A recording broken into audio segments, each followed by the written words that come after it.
ரொம்ப சந்தோஷமாக இருக்கிறது. ஆமேன். சரி, ஆண்டவருடைய வார்த்தைக்கு நேராக திருப்பிக் கொள்ளலாம். அதுக்கு முன்பாக கரங்களை தட்டி ஆண்டவருக்கு மகிமையை செலுத்தலாமா? அல்லேலூயா. ஒரு அல்லேலூயா சொல்லலாமா? எல்லாம் சந்தோஷமாக தானே இருக்கீங்க? இன்னொரு தடவை சத்தமாக ஒரு அல்லேலூயா சொல்லுங்கள். அல்லேலூயா. அடுத்த வாரம் நம்ம வாரம் இல்லை. ஆமேன். அருமையாக இவங்கள் போதகர் ரொம்ப அருமையான காரியங்களை எல்லாருக்கும் வாய்ப்பு கொடுத்து எல்லாரையும் ஆண்டவருக்குள்ளாய் தட்டி எழுப்பி நன்மையாய் நடத்தி கொண்டு போகிற ஒரு நல்ல மேய்ப்பனுக்காய் நம்ம ஆண்டவருக்கு நன்றி செலுத்துவோம். ஆமேன்.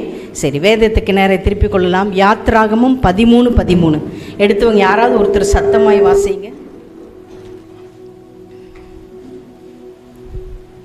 கழுதையின் தலையீற்றையெல்லாம் ஒரு ஆட்டுக்குட்டியால் மீட்டு கொள்வாயாக. மீட்காவிட்டால் அதன் கழுத்தை முறித்து போடு. உன் பிள்ளைகளில் கழுதையின் தலையீற்றெல்லாம் எதால் மீட்கப்பட வேண்டும்? ஒரு ஆட்டுக்குட்டியால் மீட்கப்பட வேண்டும். அப்படி இல்லைன்னா என்ன பண்ணணும்னு எழுதப்பட்டிருக்குது? கழுதையை முறித்து போடு, கழுத்தை முறிச்சு போட்டுறோன்னு சொல்லிட்டு வேதத்தில் இந்த கழுதையை குறித்த நிறைய இடங்கள்ல எழுதப்பட்டிருக்கிறது. இந்த கழுதை எல்லாத்துடைய தலையீற்றும் ஆண்டவருக்கு உரியதுன்னு எழுதப்பட்டிருக்கு. ஆனால் கழுதையோட தலையீற்று மட்டும் வேண்டான்னு எழுதப்பட்டிருக்கு. அது வேண்டாம், பலி செலுத்துவதற்கு ஏற்ற ஒரு விலங்கு இல்லை, அது பலி செலுத்த முடியாதனால அதோட கழுத்தை என்ன பண்ணிடணுமா? முறிச்சிடணும். இல்லைன்னா ஒரு ஆட்டுக்குட்டியால் அது மீட்கப்படலாம்னு சொல்லிட்டு நான் என்ன சொல்ல வரேன்னா, நான் பெரிய செய்தியெல்லாம் ப்ரிப்பேர் பண்ணிட்டு வரல. ஒரு சின்ன 3 காரியங்கள் உங்கள் மத்தியில் உங்கள் சிந்தனைக்காக வைத்து விட்டு கடந்து போகலான்னு நான் நினைக்கிறேன். நாம் பெற்ற இந்த ரட்சிப்பை குறித்து ஒரு ஃப்ளாஷ்பேக், பெற்றுக்கொள்ளப்பட்ட இந்த நம்ம ரட்சிப்பை நம்ம எப்படி நினைக்கிறோம் அப்படிங்கிறது குறித்து சின்னதாக உங்ககிட்ட ஒரு டச் பண்ணிட்டு போயிடலான்னு பார்க்குறேன். இந்த கழுதைங்கிறது பார்த்திங்கன்னா எந்த விதத்திலும் இன்றைக்கி கூட ஒரு அங்கீகரிக்கப்படாத ஒரு விலங்கு. அதை பொதி சுமக்கிறதுக்கு பயன்படுத்துவாங்க. இன்றைக்கி கழுதையெல்லாம் பார்க்கவே முடியறதில்ல. கழுதையை நம்ம குழந்தைகளுக்கு டிவியில் தான் காட்டணும் போல இருக்குது, அப்படி ஆகிப்போச்சு. ஆனால் இந்த கழுதை பலி செலுத்துவதற்கு உகந்த ஒரு விலங்கு இல்லாமல் இருக்குது. இதை என்ன பண்ணிடணும்? விடவாத செய்திருக்கலாம். அது என்ன சொல்கிறாங்க? முறிச்சு போட்டுரு அப்படின்னு. இப்படிப்பட்ட ஒரு கழுதையை ஆண்டவர் என்ன பண்ணியிருக்காரு? அது என்ன எழுதப்பட்டிருக்குன்னா, ஒரு ஆட்டுக்குட்டியினால், ஒருவேளை முறிக்க விருப்பம் இல்லைன்னா ஆட்டுக்குட்டினால். நான் என்ன இந்த இடத்துல பதிவு பண்ண விரும்புகிறேன்னா, நம்மளும் அப்படி தான் கழுதைகளை போல தான் இருந்தோம். இந்த சபைக்குள் வர்றதுக்கு முன்னால் ஒவ்வொருத்தர் அப்படியே யோசிச்சு பாருங்கள், நம்ம நிலைமை எப்படி இருந்தது இல்லை? காணியாட்சிக்கு புறம்பாக இருந்தோம், நமக்கு எந்த ஒரு அடையாளமே இல்லை, கண்டுகொள்ளப்படாதவர்களாக இருந்தோம், பாவத்துக்குள்ளே இருந்தோம், அசுத்தத்துக்குள்ளே இருந்தோம் இல்லை? உலக மனிதர்களோடு அசுத்தமான ஒரு வாழ்க்கைக்குள்ளே இருந்தோம், நிறைய குற்றங்களுக்குள்ளே இருந்தோம் இல்லை? அப்படிப்பட்ட ஒரு ஒரு ஒரு ஒரு சூழ்நிலைக்குள்ளே இருந்த நம்ம எதுதான் மீட்டிருக்குது? ஒரு ஆட்டுக்குட்டி நமக்காக பலியிடப்பட்டிருக்கிறார். அப்படிங்கிறத நம்ம நிறைய நேரத்தில் என்ன நினைக்கிறதே இல்லை. ரட்சிக்கப்பட்டுட்டோம் அப்படின்னோன்னு, நான் ரட்சிக்கப்பட்டு நம்ம நிறையா சொல்லிக்கிறோம், நான் ரட்சிக்கப்பட்டு 10 வருஷம் ஆயிடுச்சு, 15 வருஷம் ஆயிடுச்சு, 20 வருஷம் ஆயிடுச்சு அப்படின்னு. ஆனால் பெற்றுக்கொள்ளப்பட்ட அந்த விலையேற பெற்ற அந்த ரட்சிப்பை குறித்து நம்ம யாரும் யோசிக்கிறதில்லை. இதுக்காக ஒரு கிரயம் செலுத்தப்பட்டிருக்கிறது, இதற்காக ஒரு விலை கொடுக்கப்பட்டிருக்கிறது. ஆமேன். ஒருவேளை நம்மளுடைய அக்கிரமங்கள், நம்மளுடைய பாவங்கள், நம்மளுடைய அநியாயங்கள், நம்மளுடைய பெருமை, நம்மளுடைய பொறாமை இல்லை, மற்றவங்களுக்கு சில சமயம் பார்த்திங்கன்னா பண ஆசை, நம்ம எல்லாத்துலேயும் வெளியில் வந்துடுவோம். நமக்கு பண ஆசை விடவே முடியாது. சிலருக்கு பொறாமை, அந்த பொறாமை நமக்கு வெளியில் தெரியவே தெரியாது. இப்படிப்பட்டது எல்லாவற்றிலிருந்து மீட்டு கொண்டு நம்ம இப்படிப்பட்ட ஒரு அழகான ஆலயத்துக்குள் நம்மோடு கூட இருக்கிறவர்கள் அநேகருக்கு இப்படிப்பட்ட வாய்ப்பு கிடைக்கவே இல்லை. ஆனால் முறைப்படி பார்த்தா என்ன தான் நம்ம செய்யப்பட்டிருக்கணும் தெரியுமா? இந்த கழுதையுடைய கழுத்தை முறிக்கப்பட்டது போல் நம்மளும் என்ன பண்ணியிருக்கணும்? கொல்லப்பட்டிருக்கணும். அப்படித்தானே? ஆமாவா இல்லையா?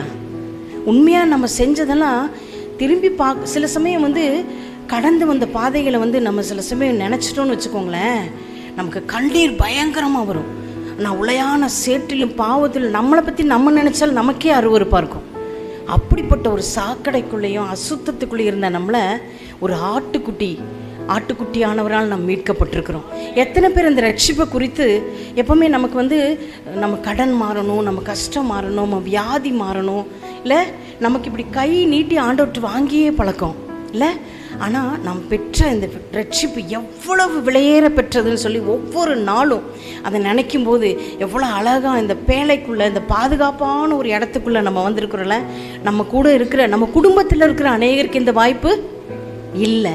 அப்போது இந்த ரட்சிப்பை குறித்து ஒரு சின்னதாக ஒரு ஞாபக மூட்டுதலை கொடுத்துட்டு இன்றைக்கி நம்ம வந்து கம்யூனியன் சொன்னாங்க பாஸ்டர். இன்றைக்கி திருவிருந்தில் பங்கெடுக்க போகிறோம். நம்ம ஒப்பு கொடுத்து திருவிருந்துக்கு நம்ம ஆயத்தப்படலான்னு நான் நினைக்கிறேன். இந்த ரட்சிப்பு இவ்வளோ விலையேற பெற்றது. நம்முடைய கழுத்தெலும்பு முறிக்கப்பட்டிருக்க வேண்டும், நாம் அந்த இடத்துல கொல்லப்பட்டிருக்க வேண்டும். ஆனால் யார் அந்த இடத்துல கொல்லப்பட்டா, யார் அந்த இடத்துல அடிக்கப்பட்டா? ஆமென். ஆட்டுக்குட்டியானவர், ஒரு ஆடு பலியிடப்பட்டிருக்கிறதுங்கிறத வந்து நம்ம எப்போவுமே நினைக்கிறதே கிடையாது. ஆனால் இந்த ரட்சிப்பை நாம் காத்து கொள்கிறோமா? ரட்சிப்புங்கிறது ஒரு நாளில் வர ஒரு விஷயமே கிடையாது. முடிவு பரியந்தம் நிலைத்திருப்பவன் தான் ரட்சிக்கப்படுவான்னு சொல்லி எழுதப்பட்டிருக்கிறது. இந்த ரட்சிப்பை, இந்த பெற்றுக்கொண்ட இப்படிப்பட்ட ஒரு தியாகமான ரட்சிப்பை, ஒரு காரியத்தை நான் சொல்லணும்னு விரும்புகிறேன். ஒரு இடத்துல வந்து ஒரு வாலிபனுக்கு வந்து மரண தண்டனை விதிக்கப்பட்டிருந்தது. ஒரு நடந்த விஷயம்னு சொல்கிறாங்க. அந்த மரண தண்டனைக்கு ஏதுவான அந்த மகன் வந்து ஒரே மகனாக இருந்தான் அவனுடைய தாய்க்கு. அந்த ஊருடைய முறைப்படி என்ன பண்ணுவாங்களாம், அந்த தண்டனை நிறைவேற்றுவதற்கு முன்பாக அந்த ஊரில் இருக்கிற ஒரு பெரிய மணி, ரொம்ப பெரிய மணி இருக்குமா, அந்த மணியை வந்து ஒழிக்க செய்வாங்களாம். ஒழிக்க செஞ்ச உடனே அந்த மரண தண்டனை வந்து நிறைவேற்றுவது வழக்கம். அப்போது நாளைக்கு அந்த மகனுக்கு வந்து மரண தண்டனை இந்த நேரத்தில் நிறைவேற்றப்படும் சொல்லி அறிவிச்சிருவாங்களாம். அப்போது கரெக்டாக அந்த மகனை கொண்டு போய் இந்த ஏன்னா அப்படி மரணத்துக்கு ஏதுவான ஒரு பாவத்தை, ஒரு குற்றத்தை அந்த பையன் செய்திருக்கிறான், அந்த வாலிபன். ஸோ நிறைவேற்ற போகிறாங்க. அப்போ வந்து அந்த மணி வந்து அடித்த உடனே அந்த தண்டனை நிறைவேற்றப்படும். அப்போ அந்த டைம் குறிக்கப்பட்டாயிற்று.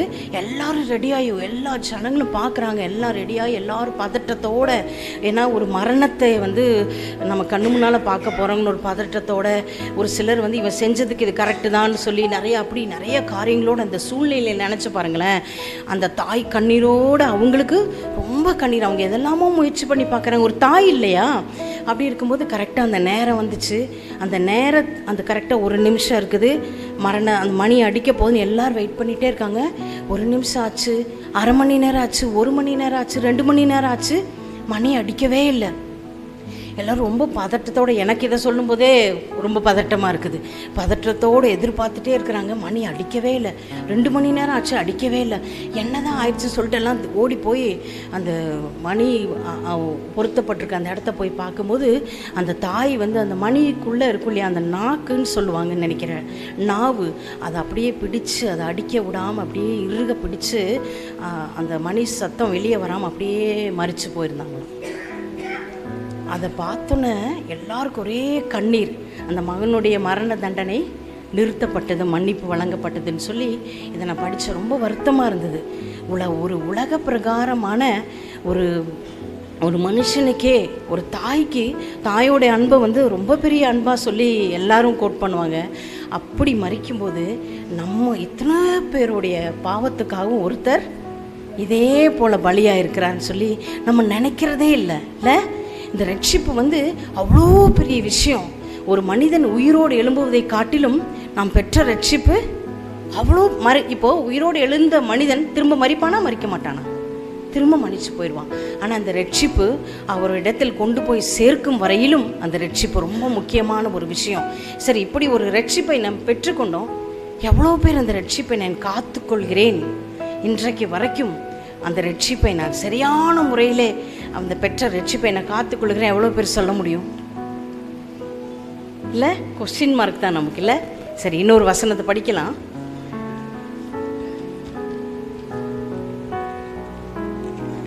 லூக்கா 13வது அதிகாரம், சீக்கிரமாக படிச்சிருங்க, நான் முடிச்சிடுறேன். லூக்கா 13வது அதிகாரம் 6லிருந்து 9வது வசனங்கள். அப்பொழுது அவர் ஒரு ஊமையையும் சொன்னார். ஒருவன் தன் திராட்சை தோட்டத்தில் ஒரு அத்திமரத்தை நட்டிருந்தான். அவன் வந்து அதிலே கனியை தேடின போது ஒன்றும் காணவில்லை. அப்பொழுது அவன் தோட்டக்காரனை நோக்கி, இதோ 3 வருஷமாய் இந்த அத்திமரத்திலே கனியை தேடி வருகிறேன், ஒன்றையும் காணவில்லை. இதை வெட்டி போடு, இது நிலத்தையும் ஏன் கெடுக்கிறது என்றான். அதற்கு அவன், ஐயா, இது இந்த வருஷமும் இருக்கட்டும், நான் இதை சுற்றிலும் கொத்தி எருகு போடுவேன், கனி கொடுத்தால் சரி, கொடாவிட்டால் இனிமேல் இதை வெட்டி போடலாம் என்று சொன்னான் என்றார். தேங்க்யூ. பாருங்க, இதில் எழுதப்பட்டிருக்கு, ஒரு திராட்சை தோட்டத்தில் என்ன நாட்டப்பட்டதாம்? அத்தி மரத்தை கொண்டு வந்து அந்த எஜமானன் நாட்டி வைத்திருந்தான். இந்த திராட்சை தோட்டத்தை பற்றி நீங்கள் கேள்விப்பட்டிருக்கீங்களா? இந்த திராட்சை தோட்டம் வந்து ரொம்ப ஸ்பெஷலான ஒரு விஷயம். திராட்சை தோட்டத்தை வந்து ரொம்ப பாதுகாப்பாக வைப்பாங்க. அதுக்கு வேலி போடுவாங்க, அதுக்கு வந்து பந்தல் போடுவாங்க. எந்த ஒரு விலங்குகளோ அல்லது பறவைகளோ வந்து அதை அழித்து போடாதபடிக்கு ரொம்ப ஸ்பெஷல். அது ரொம்ப காவல் காக்கணும். அதுக்குள்ளே எல்லா செடியெல்லாம் நட்டு வைக்க முடியாது. திராட்சை தோட்டம் அப்படின்னா அந்த திராட்சை தோட்டம் மட்டும்தான். ஏன்னா திராட்சை ரசங்கிறது வேதத்தில் வந்து ரொம்ப முக்கியமான ஒரு விஷயம். இப்போ நம்ம டீ காஃபி கொடுக்குறோம் இல்லையா? இஸ்ரேல் தேசத்துலலாம் போனீங்கன்னா உங்களுக்கு வந்து வரவேற்புக்கு வந்து திராட்சை ரசம் தான் கொடுத்து உங்களை உபசரிப்பாங்க. அவ்வளோ விசேஷமான ஒரு செடி தான் இந்த திராட்சை செடி. அதில் என்ன நட்டு வச்சுருந்தாங்களாம்? அத்தி மரத்தை. அந்த எஜமான் என்ன பண்ணியிருக்கா, எங்கேயோ இருந்து கொண்டு வந்த அத்தி மரத்தை அந்த திராட்சை தோட்டத்தில் நட்டுருக்கான். நட்டுட்டு ஒவ்வொரு மாதமும் அல்லது ஒவ்வொரு கால இடைவெளிக்கு அப்புறம் வந்து பார்க்குறான். என்ன பண்ணுறான்? கனி இருக்கான்னு சொல்லிட்டு அந்த எஜமானன் வந்து பார்த்துட்டே இருக்காரு. ஆனால் கனியே இல்லை. எத்தனை வருஷமா இல்லையா? 3 வருஷம்னு எழுதப்பட்டிருக்குது பைபிளில். அது ஒரு கால அளவாக நம்ம எடுத்துக்கலாம். 3 வருஷமாக வந்து பார்க்குறேன், கனியே இல்லை. முதல்ல நான் இந்த வார்த்தையின் மூலமாக நான் என்ன சொல்ல வரேன்னா, அந்த அத்தி மரங்கிறது காட்டில் இருக்கும், எங்கே வேணா இருக்கும். அப்படிப்பட்ட ஒரு அத்தி மரத்தை கொண்டு எங்கே நடப்பட்டிருக்கிற திராட்சை தோட்டம். இந்த சபையாகிய திராட்சை தோட்டத்தில் ரட்சிப்பு என்கிற அந்த விலையேற பெற்ற ஒரு கிருபையை நமக்கு கொடுத்து, நம்ம பாவங்களை மன்னித்து, நம்மளை கழுவி ரத்தத்தில் கிடந்தேன்னு சொல்லி எழுதப்பட்டிருக்குது பைபிளில்.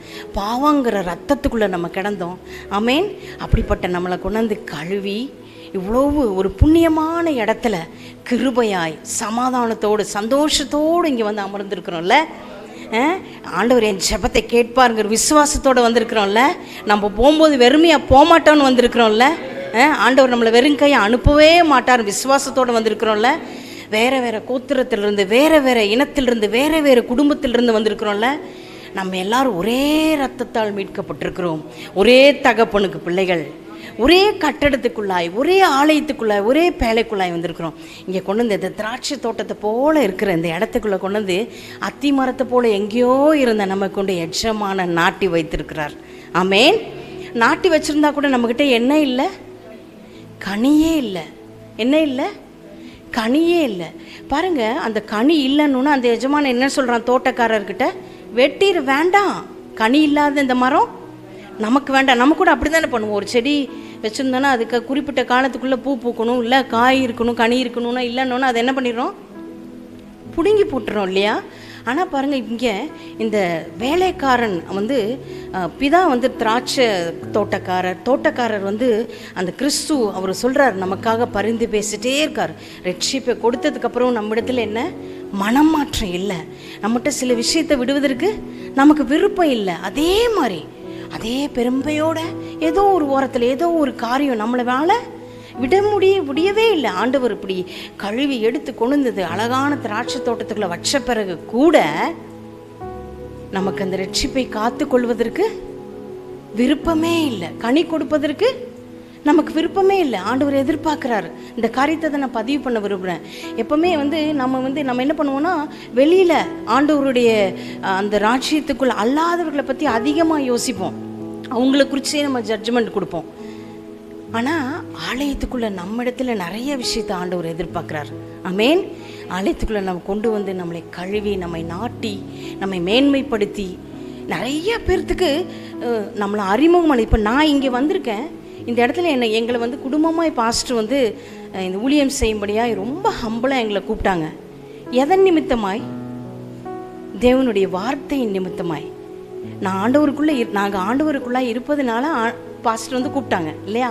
அவருடைய வார்த்தை நம்மை மேன்மைப்படுத்தி இருக்கிறது. ஆமேன்.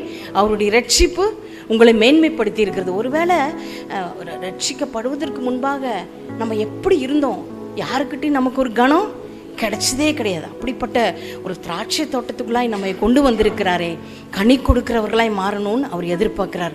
முதல்ல வந்து பெற்ற ரட்சிப்பை என்ன பண்ணணும்? நம்ம காத்துக்கொள்ளணும், கட்டாயம். இன்றைக்கி வந்து நம்ம கம்யூனிட்டி திருவிருந்து எடுக்க போகிறோம்.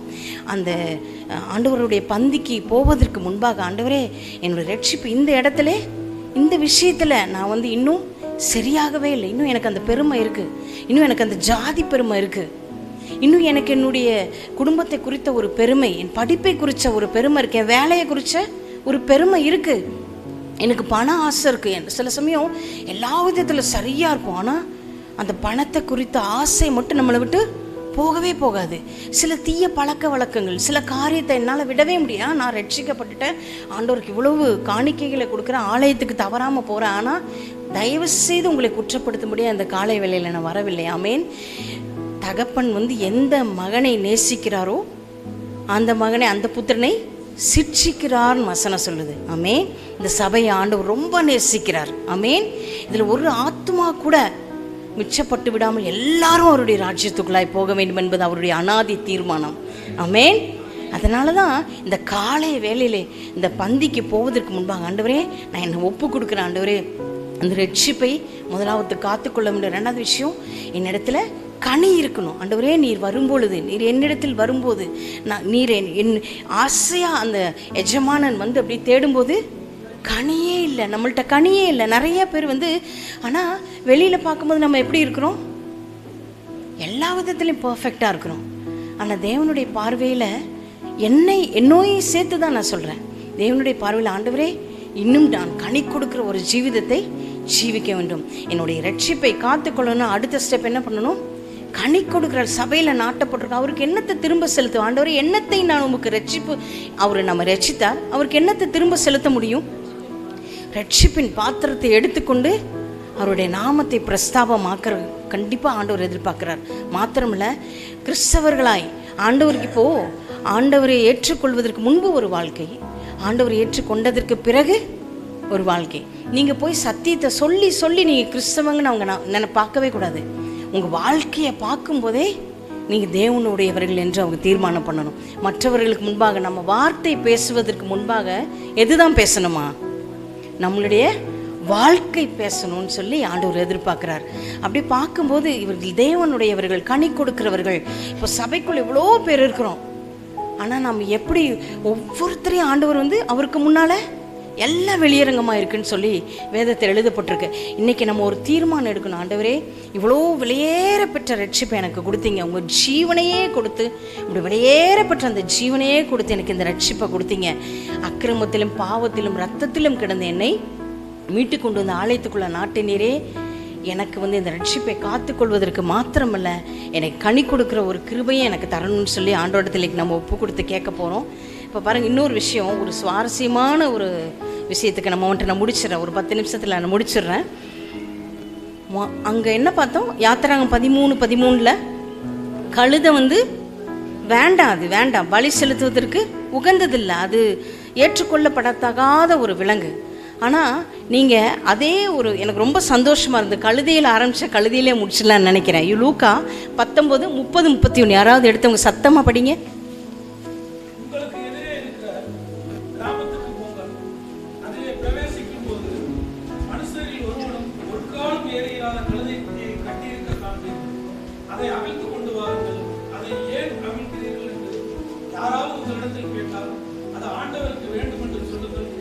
ஆமேன். கரங்களை தட்டி ஆண்டவருக்கு ஒரு நன்றி சொல்லலாமா? முன்னாடி என்ன, அந்த கழுதை வேண்டாம், அதை கழுத்தை முறிச்சு போட்டுறான். ஆனால் இங்கே என்ன கேட்குறாரு ஆண்டவர்? அந்த கழுதை எனக்கு வேணும், கொண்டு வாங்க. எதுக்கு அவுக்குறீங்கன்னு கேட்டால் என்ன சொல்லணும்னு சொன்னார்? ஆண்டவருக்கு வேணும். ஆமேன். இல்லை, எனக்கே இது தியானிக்கும் போது ரொம்ப சந்தோஷமாக இருந்துச்சு. அங்கே விரும்பப்படாத கழுதை, இங்கே வேண்டப்படுகிற கழுதை. ஆமாம். அவர் ஒரு குதிரையை கேட்டிருக்கலாம்ல. அவர் ராஜாதி ராஜா. அந்த எருசலேமுக்குள்ளாய் அவர் பவனி வருவதற்கு எதை கேட்டார்? கழுதையை கேட்டார். அந்த கழுதை எப்படி இருந்துச்சு? கட்டப்பட்டிருந்த ஒரு கழுதை. ஆமேன். நம்மளும் எப்படித்தான் இருந்தோம்? கட்டப்பட்டிருந்தோம். ஆமேன். ஆண்டவரே, நான் எதில் கட்டப்பட்டிருக்கணும்? இன்றைக்கி நான் அவிழ்க்கப்பட்டு நான் சுதந்திரத்தோடு, நான் விடுதலையோடு வெளியில் போகணும். நான் அப்படியே கட்டப்பட்ட சூழ்நிலையோடு போயிடக்கூடாதுன்னு இன்றைக்கி நம்ம எல்லோரும் அப்படி ஒப்பு கொடுத்து ஜெபிச்சுட்டு வெளியே போகிறோம். விடுதலையோட, சந்தோஷத்தோடு, ஒரு வித்தியாசமான உணர்வோடு. அடுத்த வாரம் நீங்கள் வரும்போது இந்த சபையில் நிறைய பேர் சாட்சி சொல்லணும். இந்த விஷயத்தில் என்னை ஆண்டவர் கவிழ்த்து விட்டார், இந்த விஷயத்தில் என்னை ஆண்டவர் விடுவித்தார் சொல்லி சாட்சி சொல்லணும். ஆமேன். அப்படி யாரெல்லாம் விசுவாசிக்கிறவங்களுக்கு அப்படியே நடக்கும். ஆமேன். அங்கே அந்த கழுதை வேண்டாம், இங்கே இந்த கழுதை வேணும், ஆண்டவருக்கு வேணும். இல்லை, எவ்வளோ அருமையான ஒரு விஷயம் பாருங்களேன். நமக்காக நம்மளை அந்த கழுதையை உடனே எருசலேமுக்குள்ளே கொண்டு வராங்க. கொண்டு வந்தோடனே ஜனங்களாம் என்ன பண்ணிட்டாங்க? அது மேலே அது மேலே ஒரு துணியை போட்டாங்க. முதல்ல என்ன பண்ணாங்க, அதுக்கு துணி போட்டாங்க. அடுத்தது அது ஆண்டவர் அந்த கழுதை மேல் ஏறி நடந்து வருவதற்காக வழியெல்லாம் துணியை விரிச்சிருந்தாங்க. இப்போ அந்த கழுதை அங்கே வந்து அந்த கழுதை பயந்து கொண்டு வந்திருப்பாங்கல்ல, இந்த கழுதை பலி செலுத்திருக்க வேண்டாம், ஒரு மாதிரி எவ்வளோ இப்போது உதாசீனப்படுத்தப்படுகிற ஒரு காரியமோ ஒரு நபரோன்னா அதை வந்து டீல் பண்ணுற விதமே வேறு மாதிரி இருக்கும் இல்லை. அந்த கழுதை வந்து முதல்ல என்ன நமக்கு வேண்டாம், அப்போது அந்த கழுதை ஒரு மாதிரி அடித்து இழுத்து கயிறை போட்டு இழுத்து ஒரு மாதிரி கொண்டு வந்திருப்பாங்க. இதை வந்து முறிச்சு போட்டுருங்க, தூர போட்டுருங்க, இது வேண்டாம். இப்போ நமக்கு மாதிரி அந்த கழுதையை வச்சுருந்தாங்க. ஆனால் இன்றைக்கி அந்த கழுதை எருசலேமுக்குள்ளே கொண்டு வரும்போது அதன் மேல் யார் ஏறி இருந்தது? ராஜாதி ராஜா. ஆமென் ஆமென். ராஜாதி ராஜா, நம்மை மீட்ட ராஜா, நம்முடைய பாவத்தையெல்லாம் கழுவின ராஜா ஏறின உடனே இப்போ அந்த கழுதை, அந்த குறுகி போயிருந்த கழுதை கெத்தா எருசலேமுக்குள்ளே நுழைஞ்சிச்சு. ஆமென். நீங்கள் கெத்தாக இருக்கணும்னா யார் உங்கள் மேலே ஏறணும்? ஆண்டவரோட நீங்கள் பிரவேசிக்கும் போது. ஆமென். இன்றைக்கும் அப்படித்தானே, ரட்சிக்கப்படுவதற்கு முன்பாக உங்களுக்கு இருந்த சூழ்நிலை, ரட்சிக்கப்பட்ட பிறகு உங்களுக்கு இருக்கிற சூழ்நிலை ரொம்ப யாரை பார்த்தாலும் praise Lord sister, praise Lord brother, எப்படி இருக்கிறீங்க, நீங்கள் வரலன்னா உங்களை விசாரிக்க ஒரு ஆலயம் இருக்கிறது, நீங்கள் வரல கஷ்டப்படும் போது ஓடி வந்து உங்களுக்காக செபிக்கிற ஒரு கூட்டம் இருக்கிறது. ஆமென். எப்படிப்பட்ட ஒரு ஆலயத்துக்குள்ளே நம்ம ஆண்டவர் நாட்டி வைத்திருக்கிறார் பாருங்கள். அந்த கழுதை உள்ளே நுழையும் போது அந்த கழுது மேலே ஏறி இருக்கிறது யார் தான்? ஆமென். இயேசு ராஜா, ராஜாதி ராஜா, உலகத்துக்கே ராஜா. அந்த கழுது மேலே ஏறினோட அந்த கழுதையோட சூழ்நிலை எல்லாம் எப்படி ஆயிடுச்சு? எல்லாம் மாறி போயிடுச்சு. ஆமென். இன்றைக்கி நம்ம அப்படித்தானே வந்திருக்கிறோம். ஆமென். அப்படி வந்தவங்களாம் ஒரு அல்லையில சொல்லுங்கள். ஆமென். உங்கள் கூட யார் இருக்குது? உங்கள் யாரோடு நீங்கள் பயணிக்கிறீர்கள்? ஆமென். ஆண்டவரோட நீங்கள் பயணம் செய்யும்போது, ஆண்டவரோடு பயணம் செய்யும்போது இப்படிப்பட்ட நம்முடைய சூழ்நிலைகள் எல்லாம் மாற்றி இந்த ரட்சிப்பு, இவ்வளோ பெரிய ரட்சிப்பை பெற்ற வேற ஜாதி எது? நான் இன்னொன்று கேட்குறேன், உங்கள் குடும்பங்களில் ரட்சிக்கப்படாதவங்க என் குடும்பத்தில் இன்னும் இருக்காங்கன்னு சொல்கிறவங்க எத்தனை பேர்? கை தூக்குங்க பார்ப்போம். நிறைய பேர் இருக்கோம்ல, எங்கள் குடும்பத்திலே நிறைய பேர் இருக்காங்க ரட்சிக்கப்படாதவங்க. ஆமென். அப்படி அவ்வளோ பெரிய கூட்டத்தில் ஆண்டவர் குலத்துக்கு ஒன்றும் கோத்திரத்துக்கு ஒன்றும் பாஸ்டர் வந்து அவங்க சாட்சியெல்லாம் சொன்னாங்க. என்னுடைய கணவருடைய சாட்சியும் ஒரு பெரிய சாட்சி தான். அப்படிப்பட்ட ஒரு உளையான சேட்டில் ஆண்டவர் யாருன்னு ஆண்டவருடைய வாசமே தெரியாத குடும்பத்திலேருந்து ஆண்டவர் தெரிந்தெடுத்தார். நான் வந்து ஒரு அந்நிய நுகத்திலேருந்து ஆண்டவருக்குள்ளே வந்திருக்கிறேன்னு சொல்கிறவங்களாம் கை தூக்குங்க.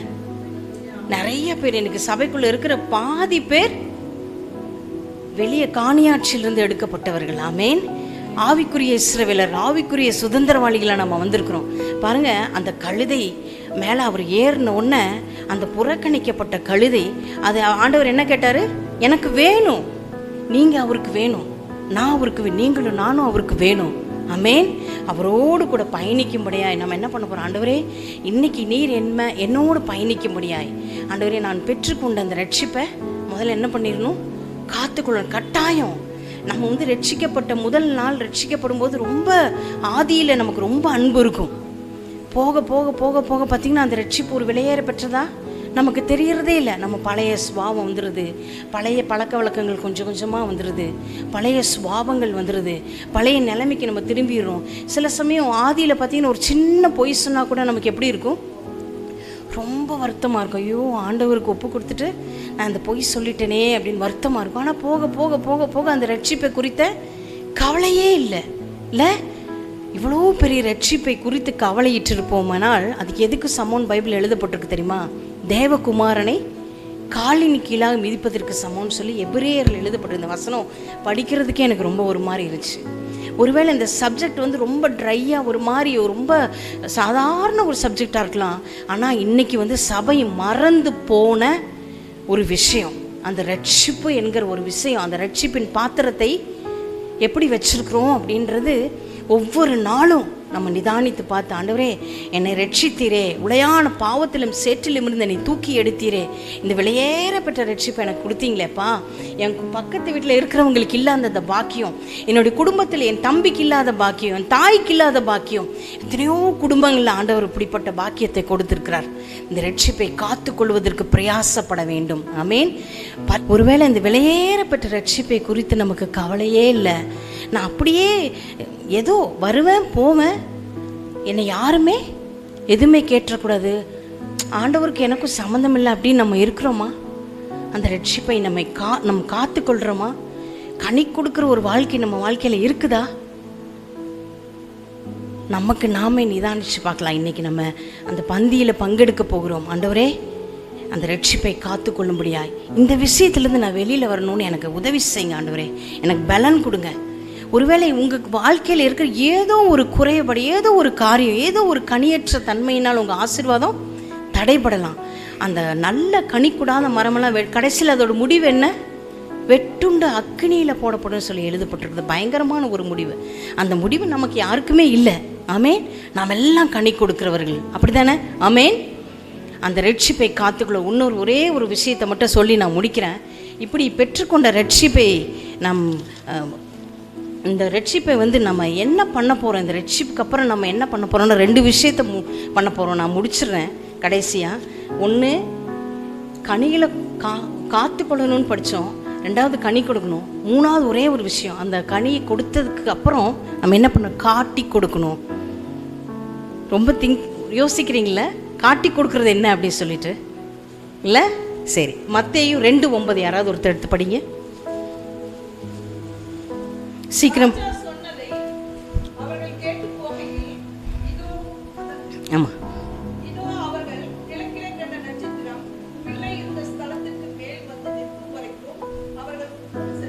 ஆமாம். இந்த கடைசி அந்த ஒரே ஒரு காரியத்தை சொல்லிட்டு நான் முடிக்கலான்னு நினைக்கிறேன். பெரிய செய்தியெல்லாம் நான் கொண்டு வரல.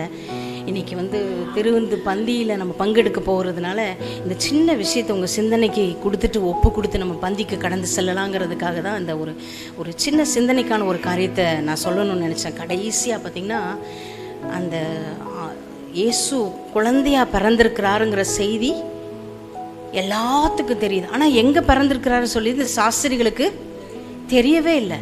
இந்த சாஸ்திரிகள் தேடுறாங்க, ஏரோதோட அரண்மனைக்கு ஓடுறாங்க, எங்கே அந்த ராஜா, யூதருக்கு ராஜா குழந்தையாக பிறந்திருக்காரு உங்களுக்கு தெரியணும்னு. ஆனால் அப்படி திகைச்சு போய் நிற்கும்போது எது வழி நடத்துச்சு? அந்த நட்சத்திரம். அதனால தான் நம்ம என்ன பண்ணுறோம்? கிறிஸ்மஸ்க்கெலாம் ஸ்டார் போடுறோம். யாரை காட்டி கொடுக்க முடியாய்? இயேசுவை காட்டி கொடுக்க முடியாய். முன்னணியில் இருந்த அந்த சாஸ்திரிகளுக்கு வழி நடத்தின அந்த நட்சத்திரம் அருமையாய் ஆண்டவரை உலகத்துக்கு காட்டி கொடுத்தது. ஆமேன். நம்மளை எதுக்காக இப்படி ஒரு ரட்சிப்பை கொடுத்து கனியை கொடுக்க வைத்து இந்த உலகத்திலே நாட்டி வச்சிருக்கிறாருன்னா அவரை காட்டி கொடுக்க முடியாது. இன்னொருத்தரும் பைபிளில் ஆண்டவரை காட்டி கொடுத்தாரு. யாருன்னு சொல்லுங்கள்? யூதாஸ். அது ரொம்ப ஸ்பீடாக நிறைய பேர் சொல்கிறீங்க இல்லை? மைனஸ் பாயிண்டில் நம்ம சீக்கிரம் சொல்லிடுவோம். அந்த யூதாஸ் என்ன பண்ணா? காட்டி கொடுத்தான். எதனால் காட்டி கொடுத்தான்? பண ஆசையினால் காட்டி கொடுத்தான். ஆமாம். நட்சத்திரமும் ஆண்டவரை தான் காட்டி கொடுத்துச்சு, யூதாஸும் ஆண்டவரை தான் காட்டி கொடுத்தான். இந்த 2 காட்டி கொடுத்தல எதை நம்ம தேர்ந்தெடுக்கிறோங்கிறது நம்ம கையில் தான் இருக்குது. ஆமேன். ஒரு கொஸ்டின் மார்க்கோடு உங்கள் மத்தியில் நான் இந்த செய்தியை முடிக்கணும்னு நினைக்கிறேன்.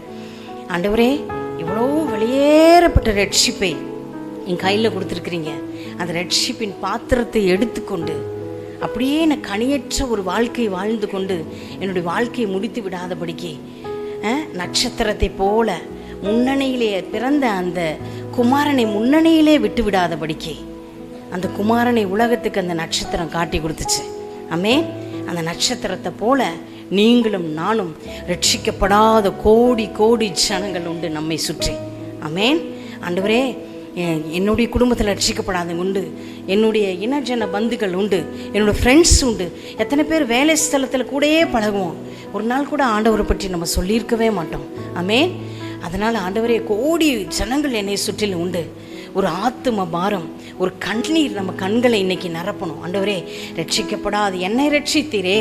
உளையான சேற்றிலும் பாவத்திலும் அக்கிரமத்திலும் அநியாயத்திலும் விபச்சாரத்திலும் வேசித்தனத்திலும் இருந்த என்னை ரட்சித்தீங்களே அப்பா. விக்கிரக ஆராதனைக்குள்ளே இருந்த என்னை ரட்சித்தீங்களே. ஆண்டவரே, என்னை போல என்னோடு இருக்கிற இவ்வளோ ஜனங்களுக்கு நான் ஒரு நட்சத்திரமாய் மாற வேண்டும். ஆமீன். தினமும் காலையில் எழுந்திரிக்கும் போது நீங்கள் என்ன சொல்லுங்கள்? இந்த 3 விஷயத்தை சொல்லுங்கள். காத்து கொள்ள வேண்டும், கனி கொடுக்க வேண்டும், காட்டி கொடுக்க வேண்டும். தினமும் எந்திரிச்சு, ஆண்டவரே, நான் காத்து கொள்ளணும், கனி கொடுக்கணும், காட்டி கொடுக்கணும். ஆமேன். அப்புறம் உங்கள் குழந்தைகளை சொல்லிக் கொடுங்க, நான் ஒரு நட்சத்திரம். இப்போது நம்ம இப்போ எல்லோரும் என்ன பண்ணுறோன்னா, கிறிஸ்மஸ்க்கு இந்த ஸ்டாரை போடுறோம். ஆனால் அதுக்கு பின்னால் எவ்வளோ பெரிய, இவ்வளோ உன்னதமான ஒரு அர்த்தம் இருக்குது. ஆமேன்.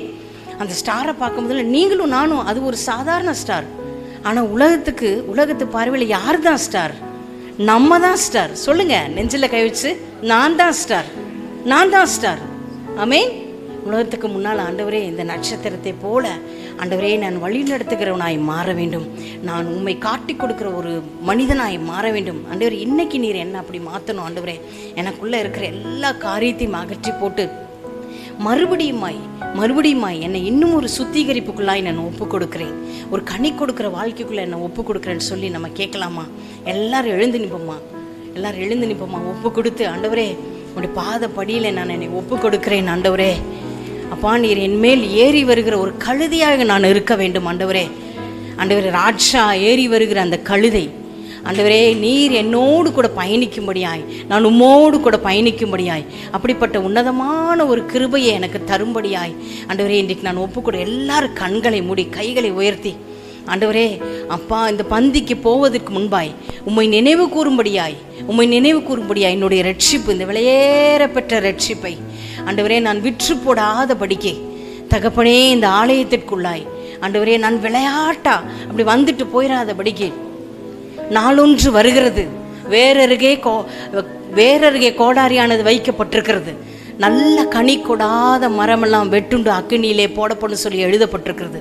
இந்த கரத்தில் என்னை தாழ்த்துக்கிறேன் ஆண்டவரே, என்னை ஒப்பு கொடுக்கிறேன் ஆண்டவரே. அப்பா, நீர் ஏறி வருகிற கழுதியாய் நான் மாற வேண்டும் அப்பா. எனக்குள்ளாய் இருக்கிற இந்த சுவாபம் என்னை விட்டு போக வேண்டும், இந்த பாவம் என்னை விட்டு போக வேண்டும். ஆயிரம் ஜனங்களை சபைக்குள்ளாய் கொண்டு வருகிற நட்சத்திரமாய் நான் மாற வேண்டும் ஆண்டவரே. ஹல்லேலூயா, ஹல்லேலூயா. ஆண்டவரே, நான் கனி கொடுக்கிற ஒரு வாழ்க்கை வாழ வேண்டும் அப்பா. என்னை கொண்டு நீர் பெரிய காரியத்தை செய்யும்படியாய் இன்றைக்கு என்னை நான் அர்ப்பணிக்கிறேன் ஆண்டவரே.